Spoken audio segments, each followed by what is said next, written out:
मान्छेहरू भन्छन् नि,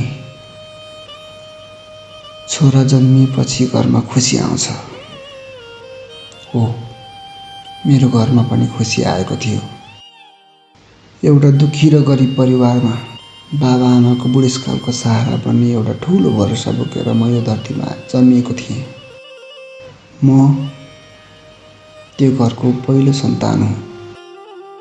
मलाई आज जस्तो लाग्छ त्यो स्कुल जाने दिनहरू, साथीहरू नयाँ जुत्ता र राम्रो झोला बोकेर दौडिँदा म भने आफ्नो च्यातिएको चप्पल हातमा लिएर सिलाउँदै हुन्थेँ। सियो र धागोले त्यो चप्पल मात्र होइन, म मेरो गरिबीलाई गाँच्ने कोसिस गर्थेँ।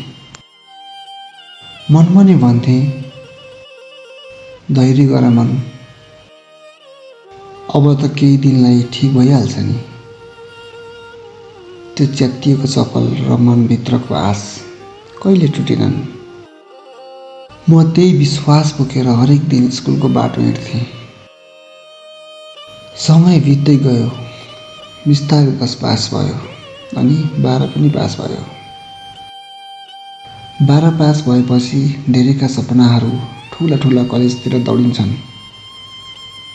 तर मेरो मनमा कहिले कुनै राम्रो वा महँगो कलेजको सोच आएन, किनकि मेरो गोजीमा कलेजको फी तिर्ने पैसा होइन, काँधमा जिम्मेवारीको एउटा निकै भारी पहाड थियो। मैले आफ्नो प्रमाणपत्रसँगै आफ्ना रहरहरूलाई सन्दुकमा बन्द गरेँ र निस्केँ कमाउने दौडमा।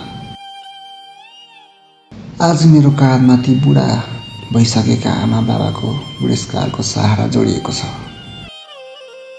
उहाँहरूको चाउरी परेका गाला र आशावादी आँखाहरूले मलाई हेरिरहन्छन्। अनि ती कोपिला जस्ता साना भाइ बहिनीहरू, जसको भविष्य मेरो यही 2वटा हत्केलामा अडिएको छ। उनीहरूका ससाना ओठले जब दाइ भनेर बोलाउँछन् नि, मेरो मुटु भक्कानिएर आउँछ। म थाक्न पाउँदिनँ, म गल्न पाउँदिनँ, किनकि मेरो काँध हल्लियो भने मेरा ती कोपिला जस्ता भाइ बहिनीहरू ओइलाएर जानेछन्। हो, म त्यही जेठो छोरा हुँ, जो आफै भित्रभित्रै टुटिरहँदा पनि परिवारको अगाडि बलियो जग बनेर उभिनुपर्छ। मेरो जीवन कुनै दन्ती कथा होइन। यो त हरेक दिन च्यातिएको चप्पल सिलाए जस्तै आफ्ना रहरहरू सिलाएर परिवारको खुसी जोड्ने एउटा जीवित सङ्घर्ष हो। बाबुआमाको सहारा बन्नु मेरो बाध्यता होइन, मेरो अहोभाग्य हो। म लड्नेछु, म खट्नेछु, किनकि म मेरो गरिब घरको भरोसा जेठो छोरा हुँ।